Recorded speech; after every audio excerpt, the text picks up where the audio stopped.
Hello guys, आप सभी का स्वागत है आपके अपने YouTube channel learn by with me पर। आज हम करने जा रहे हैं ट्रांसपायरेशन के एमसीक्यू। करते हैं कंटिन्यू। पर्णतंत्रों के खुलने का कारण है, जो स्टोमेटा है उनके खुलने का कारण क्या है? पत्तियों पे जो स्टोमेटा है उसके खुलने का कारण क्या है? रक्षक कोशिकाओं की स्थिति, रक्षक कोशिकाओं की परिमाप, रक्षक कोशिकाओं की संख्या, वायुमंडल में CO2 की मात्रा। क्या होगा इसका आंसर? बताओ। आंसर है रक्षक कोशिकाओं की स्थिति। जब गार्ड सेल टर्जिट हो जाती है, फूल जाती है, तो इसके कारण स्टोमेटा ओपन हो जाते हैं। Question number 32। पौधे में सबसे कम वाष्प उत्सर्जन होगा, सबसे कम कब होगा ट्रांसपिरेशन? वायुमंडल में उच्च आर्द्रता होगी, उच्च वायु गति होगी, मृदा में अतिरिक्त जल होगा, वातावरणीय दशाएं अत्यधिक शुष्क होगी। कब होगा? कम कब होगा? वाष्प उत्सर्जन कम कब होगा? बताओ। कब होता है कम इन चारों कंडीशन में से?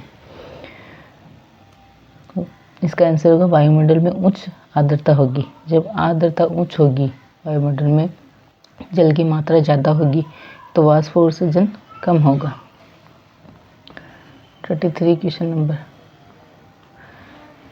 पर्णतंत्रों के नियमन में सम्मिलित धातु कौन सी है? किस धातु के कारण स्टोमेटा का रेगुलेशन होता है? आयरन, मैग्नीशियम, जिंक और पोटेशियम। इसका आंसर होगा पोटेशियम। अगला क्वेश्चन है, शाकीय पौधों के द्वारा अवशोषित जल का निम्नलिखित प्रतिशत वाष्प उत्सर्जित हो जाता है। वाष्प उत्सर्जन में चला जाता है कितना प्रतिशत भाग जो पौधे अवशोषित करते हैं? 80%, 60%, 40% या 99%? बताओ आंसर क्या होगा? इसका आंसर होगा 90%, 99%। 99% जो पौधे जो जल अवशोषित करते हैं उसका 99% भाग वाष्प उत्सर्जित हो जाता है और ओनली 1% पार्ट ही पौधे यूज में लेते हैं। अगला क्वेश्चन है, पौधों से वाष्प उत्सर्जन अधिक शीघ्र होगा कब ज़्यादा वाष्प उत्सर्जन होगा? ऑप्शन नंबर 1, वायुमंडल में काफ़ी मात्रा में आर्द्रता होगी, वायु अधिक नम होगी, अतिरिक्त जल वर्षा होगी, वातावरणीय दशाएं शुष्क होगी। वाष्प उत्सर्जन ज़्यादा कब होगा? जब वातावरणीय दशाएं शुष्क होगी। Question number 36। पत्तियों में जो क्रियाएं होती है उनमें एक है जो उनके ताप को कम करती है, टेम्परेचर को कम करती है। कौन सी क्रिया है? श्वसन, प्रकाश संश्लेषण, जल अपघटन और वाष्प उत्सर्जन। आंसर है इसका राइट, वाष्प उत्सर्जन। जब ओक पत्ती के पर्णरंध्र खुलते हैं, क्रिया कौन सी क्रिया है? जब रंध्र खुलते हैं, स्टोमेटा खुलते हैं, तो ये कौन सी क्रिया है? जल अणु पास की रक्षक कोशिकाओं में चले जाते हैं, पर्णरंध्र बाहर वायुमंडलीय कम आर्द्र हो जाता है, रक्षक कोशिकाओं में ऑक्सीजन जमा हो जाता है, पास की रक्षक कोशिकाओं द्वारा लवणों के अणु उत्सर्जित होते हैं। आंसर देखो क्या होगा इसका, बताओ। इसका आंसर है ऑप्शन नंबर 1, जल अणु पास की रक्षक कोशिकाओं में चले जाते हैं। गार्ड सेल में जो जल के मॉलिक्यूल है वो गार्ड सेल में चले जाएंगे और गार्ड सेल में वाटर जाएगा तो सेल टर्जिट हो जाएगी तो फूल जाएगी जो गार्ड सेल फूल जाएगी तो स्टोमेटा ओपन हो जाएंगे। अगला क्वेश्चन देखो। पौधों के मुरझाने का कारण है अत्यधिक श्वसन, फोटोसिंथेसिस, अवशोषण या वाष्प उत्सर्जन। तो जब ज़्यादा वाष्प उत्सर्जन होगा ना तो पौधे मुरझा जाएंगे क्योंकि पौधों में जल की कमी हो जाएगी। वाष्प उत्सर्जन की दर उच्च होती है कब होगी? वायुमंडलीय जल वाष्प से संतृप्त होता है, प्रकाश बहुत धुंधला होता है, तापक्रम कम होता है या वायुमंडल शुष्क तथा ताप उच्च होता है। कब होगी वाष्प उत्सर्जन की दर हाई? जब वायुमंडल शुष्क तथा ताप उच्च होगा। तो वाष्प उत्सर्जन ज़्यादा होगा। अगला क्वेश्चन देखो, क्वेश्चन नंबर 40। अधिक मात्रा में जल की हानि पत्तियों के मुरझाने का कारण, इसे रोका जा सकता है। अधिक मात्रा में जल की हानि होने से पत्तियों के जो मुरझाने का कारण है, इसको किस प्रकार रोक सकते हैं? पौधे को चमकीले प्रकाश में रखकर, पौधे पर अल्कोहल छिड़ककर, पत्ती के तल पर वेसलिन लगाकर, काफ़ी अधिक मात्रा में मृदा में उर्वरक देकर। राइट आंसर बताओ इसका क्या होगा?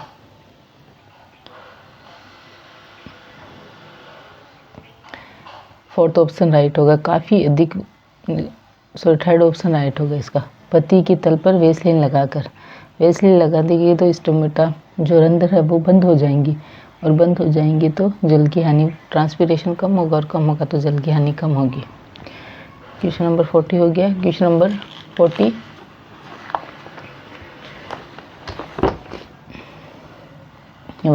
क्वेश्चन नंबर 41 देखो।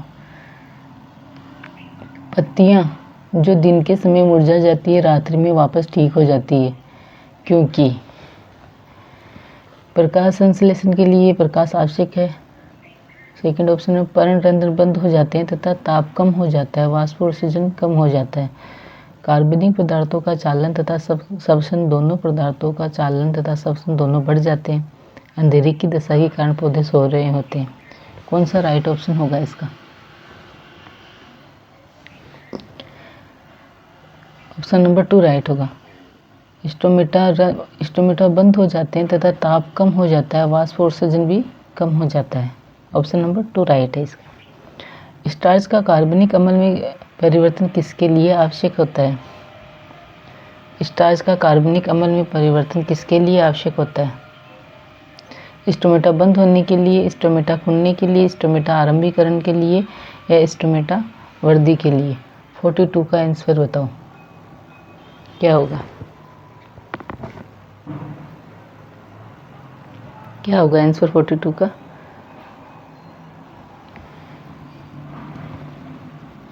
ऑप्शन नंबर 2 स्टोमेटा खुलने के लिए। स्टार्च का कार्बनिक अम्ल में परिवर्तन किसके लिए आवश्यक है? स्टोमेटा खुलने के लिए। क्वेश्चन देखो 43। पत्ती के चारों ओर CO2 की मात्रा बढ़ने पर निम्न प्रभाव प्रेक्षित होगा। क्या होगा जब लीफ में CO2 की मात्रा बढ़ जाएगी?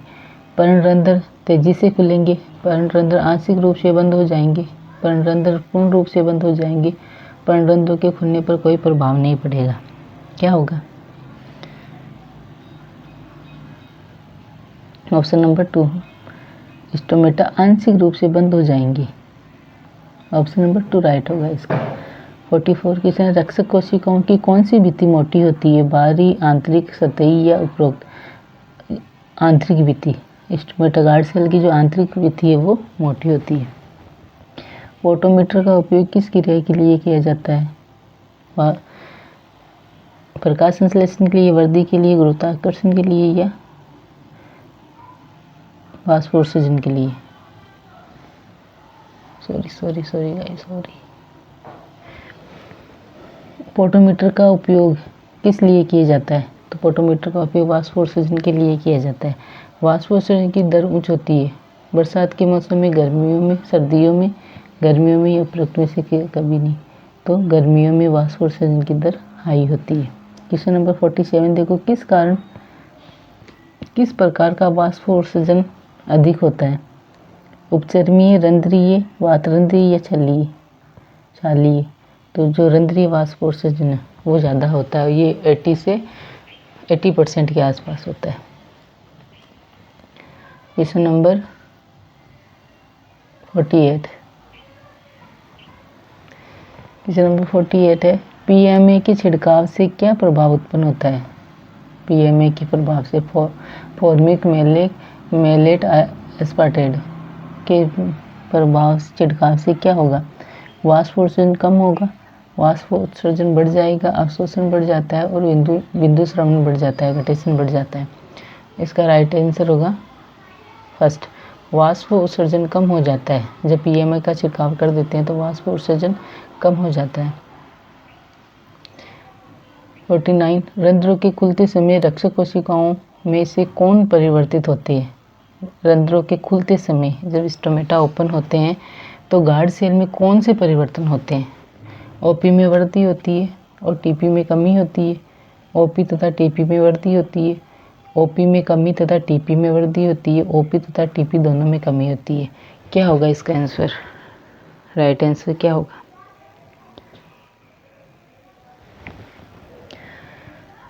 इसका होगा ओपी में ऑस्मोटिक प्रेशर में कमी होगी और टीपी में वृद्धि होगी। टर्गर प्रेशर है वो बढ़ेगा। टर्गर प्रेशर बढ़ेगा तभी तो गार्ड सेल टर्जिड होगी और टर्जिड होगी तो स्टोमेटा ओपन हो जाएंगे। क्वेश्चन नंबर 15, पर्णरंध्रों पर क्या प्रभाव पड़ेगा यदि वातावरण की आपेक्षिक आर्द्रता 100% हो? पर्णरंध्रों पर क्या प्रभाव पड़ेगा यदि वातावरण की आपेक्षिक आर्द्रता 100% हो?